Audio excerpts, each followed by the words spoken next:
calon-calon gubernur, bupati, wali kota se-Indonesia paling tinggi bisa mengasih honor 2,5 juta.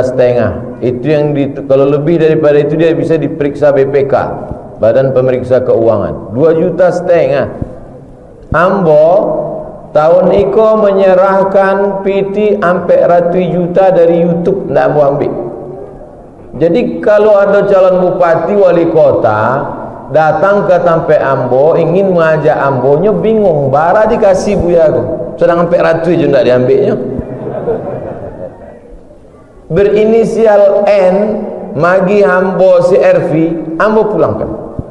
Berinisial W magi Ambo Fortuner, Ambo pulangkan. Kurangnya masih hidup gini. Baik Ambo kasih alamat, tapi jangan diminta itu. Iko Ambo sampaikan supaya calon-calon bupati, wali kota jangan pernah datang ke Pekanbaru kalau hanya untuk mengajak Ambo foto, baleho. Ambo ndak level itu. Ambo kok level Ambo VVIP.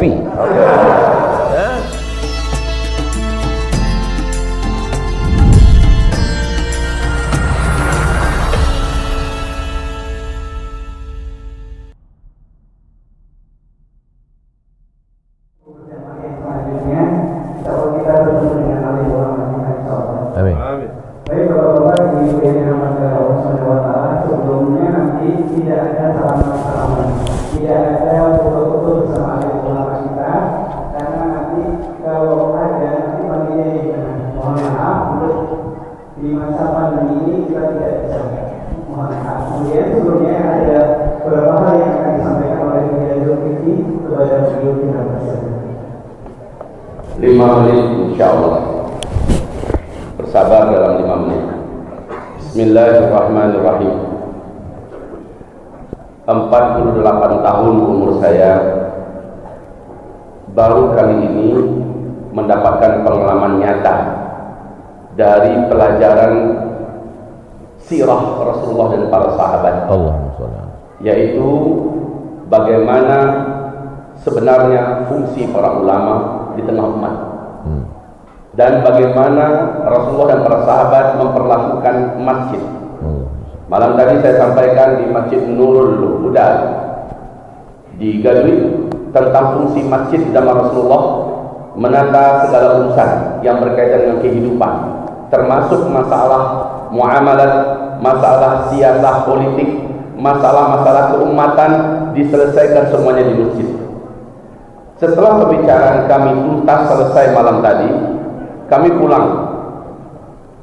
Saya, Ustaz Profesor Dr. Abdul Samad Hafizahullah, guru kita Ustaz Jal Fatul Ansari, dan abuya kita yang tercinta Buya Tengku Zulkarnain.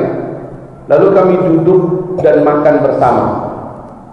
Di situ saya tidak tahu tema duduk ini apa. Ternyata Ustaz Jal selaku Ketua GNPF Sumatera Barat bercerita bahwa sudah saatnya ulama meniru para sahabat. Mereka bergerak penting memperhatikan nasib umat. Maka kami pun bergerilya mencari orang-orang terbaik. Kami pun bergerak mencari orang-orang tersoleh yang memiliki kapasitas dan kemampuan. Lalu kami temukan sosok itu dan kami rayu, kami bujuk agar kembali ke kampung halaman. Setelah itu kami bermusyawarah dengannya, kami mau untuk Islam begini, kami mau untuk umat begini, kami mau kota kita seperti ini, kami mau Sumatera Barat begini. Anda bisa? Yang bersangkutan mengatakan Bismillahirrahmanirrahim. Lalu setelah itu putuslah keputusan kami bahwa kami memilih si Fulan bin Fulan untuk kami boyong ke Sumatera Barat. Dan dia adalah orang yang sangat sukses dalam bisnis, keluarganya adalah keluarga yang religius, ternyata punya dari sejarah ke atas adalah orang-orang tokoh-tokoh terkenal Sumatera Barat. Masya Allah. Kemudian saya dengarkan pula bagaimana Ustaz Abdul Samad memberikan arahan. Saatnya kita menggali sejarah. Para sahabat mereka menentukan pilihan, dan mereka berbeda pendapat dalam pilihan orang-orang terbaik. Perbedaan pendapat untuk memilih siapa yang akan memimpin setelah Nabi Muhammad meninggal. Yang ini Ansar memilih Fulan bin Fulan. Sa'ad bin Ubadah, yang sementara yang Muhajirin memilih Fulan bin Fulan. Ini adalah orang terbaik yang dipilih. Yang memilih adalah para sahabat yang kalibernya di atas para ulama, langsung di bawah Rasulullah. Perbedaan pendapat tidak menjadikan mereka berpecah belah, tetapi akhirnya bulat perkataan yang memimpin adalah Quraisy, sementara Ansar menjadi wuzaranya. Selesai, final. Maka dengan ini kesimpulan kita adalah para ulama itu seluruhnya, para sahabat itu seluruhnya adalah ulama, dan ulama menentukan siapa yang akan memimpin umat. Dan kaum muslimin, kepemimpinan semuanya urusan itu diselesaikan di dalam masjid. Rasulullah menyelesaikan urusan pemerintahan di dalam masjid. Abu Bakar menyelesaikan urusan pemerintahan di dalam masjid. Umar bin Khattab menyelesaikan pemerintahan di dalam masjid, termasuk memilih siapa yang akan diangkat, siapa yang akan diturunkan, bagaimana teknis mengangkat, siapa dan bagaimana, semuanya di masjid. Maka inilah Islam kafah yang tidak membelah-belah masjid. Masjid hanya khusus untuk ibadah, masjid hanya khusus baca Quran, dan masalah politik jangan bicarakan di masjid. Ini sudah melanggar sunnah Rasulullah dan sunnah para sahabat. Sementara dalam surat At-Taubah ayat 100, Allah mewajibkan kita kalau pengen masuk surga, tiru para sahabat, tiru Muhajirin, tiru Ansar, kalian akan mendapat ridha Allah, kalian akan pasti masuk surga. Inilah para sahabat. Kaum muslimin, hamba-hamba Allah, dalam perbincangan kami malam tadi, akhirnya saya bertanya kepada fulan yang dipilih oleh GMPF untuk Sumatera Barat, dan Ustaz Tengku Buya Tengku Zulkarnain merekomendasikan bahwa saya mendengarkan visi misinya, saya melihat tidurnya, kami mempelajari orangnya, maka inilah pilihan kami. Allahu Akbar. Yang kami terkejut dan tercengang adalah setelah itu datanglah melamar kepadanya partai yang terkenal komitmennya dengan Islam, PKS. Kemudian melamar beliau. Datang juga Gerindra, melamar beliau. Datang pula Golkar, melamar beliau. Setelah kami duluan, setelah kami memilihnya, setelah kami tentukan ini pilihan kita, ini pilihan ulama, maka yang lain merapat. Beda kalau yang belumnya, ini ulama didatangi untuk minta doa. Ulama didatangi untuk minta persetujuan, minta doa. Kalau ini tidak, ulama duluan yang mencari, ulama dulu yang menentukan, kamu mau perjanjiannya begini. Maka setelah itu saya katakan, bulan, saya ingin simak langsung. Saya tidak ingin salah dalam melangkah. Sebutkan visi misi Anda. Sebutkan apa untungnya buat Islam, buat kaum muslimin, apa untungnya buat kota Bukit Tinggi kalau Anda yang kami usung, kalau Anda yang kami angkat. Maka beliau menyampaikan luar biasa. Saya katakan, saya mau hitam di atas putih. Saya mau jelasin agar umat tahu bahwa mereka benar-benar memilih yang benar. Maka apa kata Tengku Zulkarnain? Demi Allah saya bersaksi, saya yakin, kata beliau, semua yang dicalonkan untuk Bukit Tinggi, baik calon wali kotanya, wakil wali kotanya, orang-orang baik, orang-orang soleh. Tapi tugas kita khusus kayak para sahabat, memilih yang lebih baik, memilih yang lebih banyak punya andil dan peran ke depan untuk perbaikan yang lebih adil, perbaikan yang lebih bijaksana, perbaikan yang lebih memakmurkan, dan keuntungan besar bagi Islam dan kaum muslimin. Maka hamba-hamba Allah yang kami muliakan, agar saya ke depan tidak disalahkan. Kenapa Ustaz Zulkifli mulai menunjuk-nunjuk orang, mulai mengangkat-ngangkat, memilih-milih dan mengajak orang? Maka bagi saya, ini tugas para ulama, ini tugas para tokoh, para duat, para asatidzah. Ibarat Allah yang kami muliakan, sosok yang ditunjuk, sosok yang dipilih oleh GMPF Sumbar untuk kota Bukit Tinggi, dan saya dengarkan langsung visi misinya. Saya minta hitam di atas putihnya, beliau bersedia. Saya dengarkan langsung program-programnya. Saya katakan, bila ini benar-benar dijalankan, tidak ada umat beriman yang berakal yang tidak akan menyetujui ini. Allahu Akbar. Lalu Ustaz Abdul Samad bilang, saya beri syarat, 12 syarat dibacakannya. Bila ini dipenuhi dan ternyata yang bersangkutan mengatakan sami'na wa ata'na, sami'na wa ata'na, maka kaum muslimin yang kami muliakan, ini masjid, tempat beribadah. Ibadah yang tertinggi itu di dalam Al-Quran adalah mengelola umat dengan pemerintahan. Ini ibadah yang tertinggi. Maka di sini ditunjuk siapa yang memimpin, di sini ditunjuk siapa yang akan mengurus umat, dan di sini dipilih, dan di sini pula diputuskan siapa yang tidak berhak lagi untuk memimpin umat. Maka masjid adalah multifungsi. Beda dengan orang sekuler yang mengatakan Jangan bawa-bawa politik ke dalam masjid. Politik itu kotor. Masjid ini adalah suci dan bersih. Begitu juga bahasa ulama adalah manusia-manusia bersih, manusia-manusia suci. Jangan bicara politik itu mengotori ulama, merusak ulama. Sebenarnya yang bicara itu adalah Dajjal. Dajjal. Ulama harus jelaskan kepada umat bahwa umat jangan tinggalkan panggung politik, karena kalau bukan orang-orang saleh, orang-orang baik yang memimpin, maka umat akan dipimpin oleh orang-orang yang tidak baik, yang akan merusak agama, yang akan merusak moral bangsa, yang akan merusak negara, yang akan menjual dan menggadaikan segala-galanya. Jadi ulama harus bicara, ulama harus memilih, ulama harus menentukan. Baik saudara-saudaraku yang seiman, acara ini mampu dihasilkan gelar ini adalah dalam rangka mencerdaskan umat. Dan saya ambil kesempatan minta maaf guru kita yang tercinta, saya ambil kesempatan, saya disebutkan sama protokol, jadi saya bicara, saya mau sampaikan hal ini, maka saya katakan bismillah. Kalau begitu saya tidak perlu lagi istikharah. Saya tidak perlu istikharah. Insyaallah taala mudah-mudahan umat yang berakal dan cerdas ikut mendukung dukungan para ulama kita. Berdiri saudaraku. Berdiri saudaraku. Ini tidak ulama. Beliau adalah Haji Herman. Ya, semoga Allah memudahkan beliau, memberkati beliau. Duduklah kembali saudaraku. Beliau adalah alumni 212. Beliau aktif dalam gerakan dakwah, kebangkitan dan masalah kebaikan umat dan kemuliaan umat. Wahai saudaraku, apa pentingnya bagi umat? Sarupiah pun tak pernah beliau, dan aku tak akan pernah minta kepada beliau. Tapi saya mengatakan Bukit Tinggi ini butuh kepada figur yang akan memikirkan agama lahir batin lebih daripada sebelumnya. Bukit Tinggi ini butuh kepada pemimpin yang akan melepaskan mata rantai riba, mata rantai rentenir. Bukit Tinggi ini butuh kepada pemimpin yang peduli dengan ulama, peduli dengan guru mengaji, peduli dengan tokoh-tokoh, peduli dengan pesantren lebih daripada sebelumnya.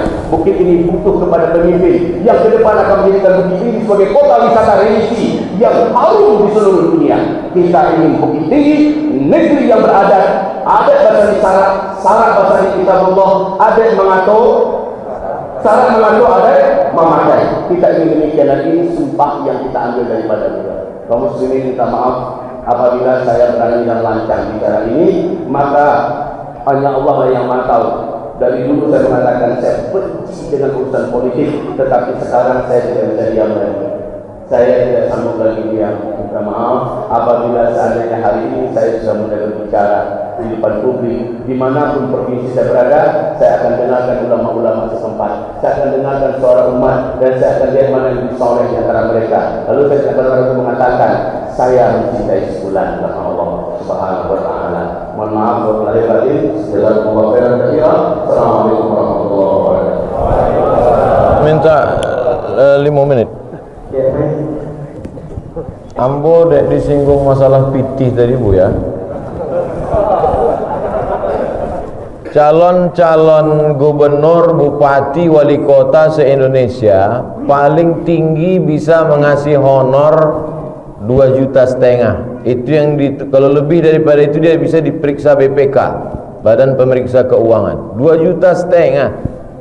Ambo tahun iko menyerahkan PT sampai ratus juta dari YouTube, ndak mau ambil. Jadi kalau ada calon bupati wali kota datang ke Tampe Ambo ingin mengajak Ambonya, bingung bara dikasih buya aku, sedang sampai ratus juga ndak diambilnya. Berinisial N magi Ambo CRV, Ambo pulangkan. Berinisial W magi Ambo Fortuner, Ambo pulangkan. Orangnya masih hidup gini. Baik Ambo kasih alamat, tapi jangan diminta itu. Iko Ambo sampaikan supaya calon-calon bupati wali kota jangan pernah datang ke Pekanbaru kalau hanya untuk mengajak Ambo foto baleho. Ambo ndak level itu. Ambo kok level Ambo VVIP. Hah? Jadi syaratnya apa Bu ya? Kok Ambo tulis 2 balai. Pertama, pemimpin itu mengambil keputusan mesti musyawarah dengan alim ulama, nenek mamak, cadia pandai, menjaga filosofi tiga tungku sejarah. 2. Pemimpin itu mempertahankan semboyan adat basandi syarak basandi kitabullah. 3. Memperhatikan surau. Sebab awak punya filosofi kembali ke surau, pulang ke surau, bukan kembali ke laptop. Sampai masukkan 5 pelajaran agama ke sekolah umum. Pondok pesantren ndak amborus, SDIT boarding school ndak, tapi sekolah umum SMP SMA masukkan 5 pelajaran agama. Quran hadis, fikih, akidah akhlak, bahasa Arab, sejarah Islam. Dari mana gurunya? Alumni UIN, IAIN. Dari mana gajinya? Basnas. Sebab ambo tahu negara tidak ada PT, tidak ada APBD, APBN dan sanggup menggajinya. Maka awak bersama melalui Basnas. 6. 5. Giatkan Basnas, support badan amil zakat, wakaf, infak, sedekah. 6. Perhatikan kesejahteraan guru mengaji. Jangan cuma sibuk maghrib mengaji, pemencetan tombol. Tombol apa? Mana anak-anak ada baca Quran? 7. Perhatikan penggali kubur. Banyak orang tak memperhatikan penggali kubur. Tak kan orang nak mati tu memperhatikan penggali kubur. 8. Perhatikan petugas penyelenggara jenazah yang memandikan jenazah. 9. Program kajian di kantor-kantor mesti bersilabus. Jangan mengaji Ustaz Iko selesai, mengaji itu selesai, tak ada bangunan selesai. Entah di mana dindiangnya, entah di mana tiangnya, entah di mana atoknya. Oleh sebab itu mesti selesai. Mengaji akidah sampai 10 tatap muka, setahun selesai. Mengkaji fikih sampai 10 tatap muka. Hilangkan khilafiyah supaya orang tak bercakap di masjid. 10. Perhatikan anak muda. Buat pengajian khusus anak muda. Undang Ustaz Anan At-Taki, undang Ustaz dari Sulaiman, undang Ustaz fulan-fulan. Itu khusus anak muda. Kalau amboko khusus orang-orang tua. Sebalik, ambo masuk mesti didampingi oleh senior-senior ambo. Ambo tak mau ambo dianggap penyebar fitnah dan lain sebagainya. 2 balik, tagakkan amar ma'ruf nahi mungkar. Jadi jangan pernah berfikir datang ke Pekanbaru membawa pitih 10 juta 20 juta, kemudian Ustaz Somad Iko dibawa berdoa, ya Allah dukunglah calon pemimpin kami. Pret, itu bukan Abdul Somad. Share info go supaya jangan orang ramai-ramai datang ke Pekanbaru.